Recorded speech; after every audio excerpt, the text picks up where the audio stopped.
Coming up in this edition of Parkland TV, we're sharing some baking tips and giving you more information on the new e-learning curriculum. I'm Ken Carpinetti. Stay tuned for this and more on Parkland TV.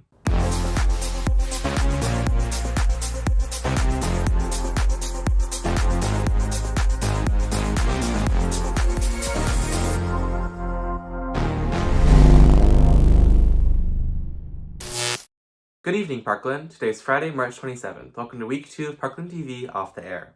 To start our show, news correspondent Maya Cole brings us a PSA of the symptoms of COVID-19 and why staying home should be your top priority. Help slow the spread of the coronavirus. If you feel sick or have any COVID-19 symptoms, such as fever, cough, or shortness of breath, stay home. If you do not have any symptoms but are able to stay home, stay home. Take precautionary measures such as obviously washing your hands for 20 seconds, disinfecting frequently touched objects, and always covering your mouth when coughing or sneezing. Help save the lives of many Americans, including our doctors and nurses. Stay home. We are all in this together. Thank you, Maya. With Parkland schools closed and e-learning plans in place, Mrs. Graff is here to give helpful tips, a breakdown of the current timeline, and an update on AP testing. Hello everyone, it's Mrs. Graff here to walk you through some of the changes with e-learning starting on March 30th. The last 2 weeks have been optional work. Starting on March 30th, your work and their attendance within your class is going to be mandatory. Each week, starting on Monday, your teachers will be posting in Schoology what the expectations are for that week. Starting March 30th, attendance will be taken. Attendance is taken by taking a look at your course participation throughout the week and submitting the required assignments that you will see listed on the Monday of each week within Schoology. Home learning schedules, as far as the time frame for each of our subjects areas, were sent home to your parents and you. So your teachers, as far as when they would hold meetings, if they're holding meetings or having, office hours or having things particularly due, pay attention to the schedule that they're listed for each subject. Some other just important reminders with our school closing is that Keystones have been canceled. Our behind the wheel driver's education is canceled. Any of our athletic activities, extracurricular activities, all have been canceled, and there have been some changes to our AP exams. College Board on their AP site has listed general changes and specific changes. One of the biggest things is that they're switching to online testing. The online test then, for the most part, will be 45-minute free responses. More information on that is still coming. If you scroll down to the site, it talks about more specifics as far as the different devices it'll be available on, internet issues.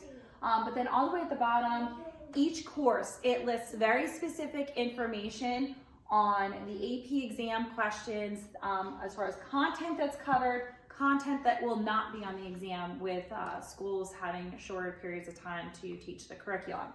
You will also see as far as what type of exam questions or requirements there are, and then the 2 different testing dates to give you guys an option to hopefully meet everyone's schedule. If you scroll down, majority of the courses you're going to see for currently have a lot of the asterisks there, because we will not know all of this information until April 3rd, once they have everything worked out for the subjects. As far as resources for you, AP has created YouTube videos from different AP teachers across the nation to review material and also to break down new material that has not quite been covered. That link is at the bottom of the AP update page and looks like this. It sets up a very similar schedule to the e-schedule, which gives you a different time frame for each course that the videos will be there for. If you cannot make a live session, the live sessions are recorded and you can look at those at any time. Pay attention though to what your teachers are saying on Schoology for AP courses, as well as the course information. That I know, for example, like Psych, the information this week is content that wraps up the areas not covered in curriculum, but those areas are not going to be on the test. Okay? They're going to then, in the following week, have review sessions online with their YouTube channel. That's about it. Keep checking Schoology for more updates. Take care. Thank you, Mrs. Greff. Not sure what to eat over break? Our very own Kylie Duff is here to help with a truly unique cooking show. Take a look. Welcome to Kylies Kitchen. I'm Kylie Duff, and today I'll be showing you how to make red velvet cookies with a small adjustment to the usual recipe. Due to everyone stocking up on groceries so they can stay home the next few weeks, many basic ingredients like flour and sugar are being sold out. If you're like me and like to bake a lot and want to save up the little bit you have, try this yummy, easy recipe. In placement of flour and white sugar, we'll be using pancake mix. Before we get started, make sure to wash your hands. Let's set the kitchen. Get out your measuring cups, measuring spoons, baking spray, baking pans, and a mixer. For the ingredients, you'll need butter, brown sugar, vanilla, an egg, red food dye, pancake mix, baking cocoa, and white chocolate chips. Make sure you preheat your oven to 350. I'm going with 375 because my oven is a little broken. I'm chopping the white chocolate into smaller chunks with a knife that's probably too big to use. Now we're going to add 1 stick of butter.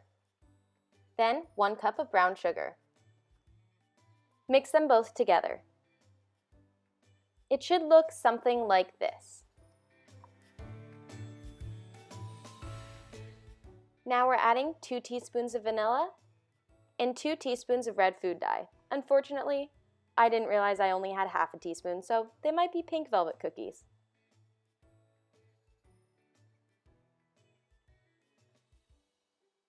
Next, we're going to add the egg. Now it should look like this. Well, maybe a little redder. Next up, 1 3/4 cup of pancake mix. After that, we're going to add 1/4 cup of the cocoa powder. It's better if it's unsweetened, but it doesn't really matter. No. That's disgusting. It's not mixed yet. It's a cookie dough. No, it's just straight up cocoa powder and it's quick mix. Turns out, we did have more red food dye. Thanks, Mom.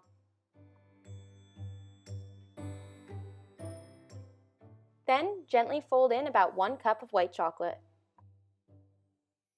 Spray your pan with baking spray, and then you're ready to roll.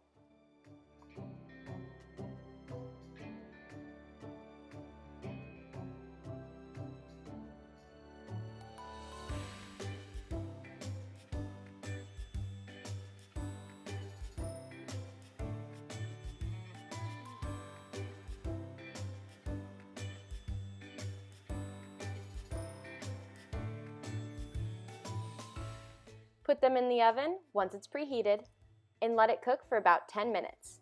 They might look a little underdone when you take them out, but trust me, they're perfect. While it's baking, I'm going to show you how to make a balloon animal.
I did it. Okay, I heard you. It was done. That counts. I count that. Now back to cooking. Here they are. They're done. Now take them out and cool for about 5 minutes and then, well, enjoy.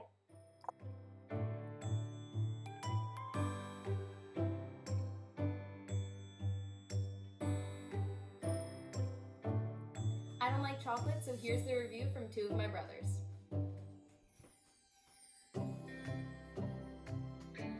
Delicious. Wow. Very good. Fire. You couldn't be more enthusiastic 9 out of about 10. it. This is so amazing! Best cookie I've ever had. Oh my god. Wow, that's so good. It's delicious, delicious. Good job. Thanks. I'm Kylie Duff, and this has been Kylie's Kitchen. Thanks, Kylie. While in Washington, D.C. for the unexpectedly short STN convention, we were able to get many photos of some of our nation's most iconic locales. Here for your viewing pleasure is a slideshow compiled by news correspondent Lindsay Renard.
Thanks, Lindsay. As the Women's History Month draws to a close, news correspondent Zoe Streeter would like to honor the women working in medicine during these trying times. This Women's History Month, the medical field has been in the spotlight with the COVID-19 pandemic. According to the U.S. Census Bureau, women hold 76% of all healthcare jobs in the U.S. and are only gaining momentum. For numerous decades, women have worked to pave the way for the opportunities that we are blessed to have today. The first being Elizabeth Blackwell in 1847. Elizabeth Blackwell was the first American woman to apply, get in, and graduate with a medical degree from a medical school. She was the first woman to be a registered doctor in America. A century later, Dr. Gertie Cori was the first American woman to win a Nobel Peace Prize in physiology and medicine. In 1953, Virginia Apgar created the Apgar score, a standard that would be used to evaluate the health of newborn babies. It is still used in hospitals today. In 1990, Dr. Antonia Novello became the first woman and the first woman of Hispanic origin to become the Surgeon General of the U.S. Now in 2020, women are leading the healthcare industry, turning a male-dominated sector into a female-dominated force. To speak on the issues that women are still facing is Dr. Neha Janakiraman. Women in medicine, we have challenges as well that come with it. Just like any other career, I think the data came out where women physicians were paid substantially lesser than male counterparts. Sometimes patients assume that a male is the physician, and a female would be your nurse. I would go in, I would compassionately talk, shake their hand, talk to them at length. Sometimes the patients would understand, but sometimes their family members would still wait for a male physician to come back in. The nurse would be like, no, that was your doctor. She is the one who calls the shots here. Thanks, Zoe. Now, a word from our sponsors.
Before we end our show, news correspondent Connor Armstrong would like to show you how COVID-19 has impacted the film industry.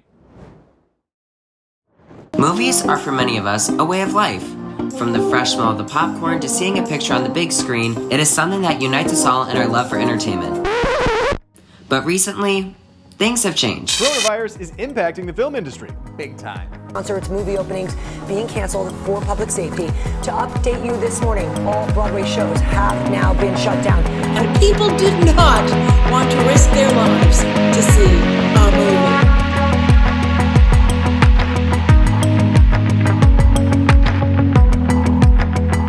Since the outbreak of the coronavirus in December 2019, many businesses have taken a great hit to their annual income, such as airlines, retailers, and the stock market, which has seen its worst decline since the Great Recession of 2008.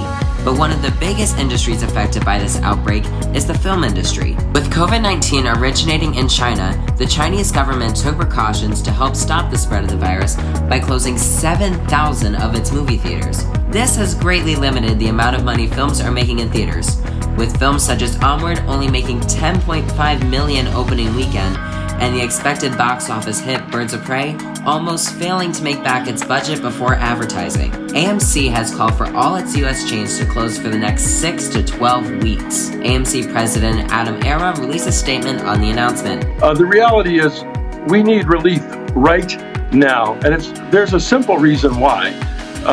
We have fixed costs. You can be sure we're trying to lower those fixed costs, but because literally every movie theater in the country is shut or shuttering, there are no revenues coming in the door. But my focus is as much on making sure there's a company for them to come back to. As I said, just AMC alone is 27,000 American workers, and I'd like to make sure that this company, which has been strong for 100 years in the United States, stays strong, that we can reopen when the government tells us it's safe to do so for the public. Studios' responses to the decline in box office grosses have been to push back release dates, with films such as Mulan, James Bond, and Black Widow delaying release until a currently undetermined date, and an upcoming expected box office smash, Wonder Woman 1984, holding back its release till August, making it the third pushback since the film's production began. Another solution has been to rush films to a digital release, allowing studios to seize an opportunity to still make money off their films while families are stuck at home. With Disney Plus launching in the UK just a few days ago, this makes it the perfect opportunity for the studio to earn back revenue it lost. It is still unclear just how big of a long-term effect the coronavirus will have on the film industry, but it is likely that if self-quarantining and delayed releases continue, it is going to be one of the worst summer box office seasons in all of cinematic history. As aspiring reporters and filmmakers ourselves, we here at Parkland TV and Film hope for the best and for a speedy return for the industry. Senior news correspondent Connor Armstrong reporting.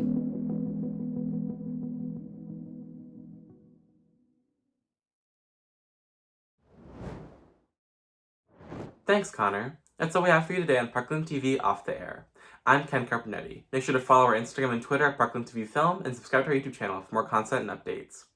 Thank you for tuning in, stay safe, and stay inside. And we'll see you next time on Parkland TV.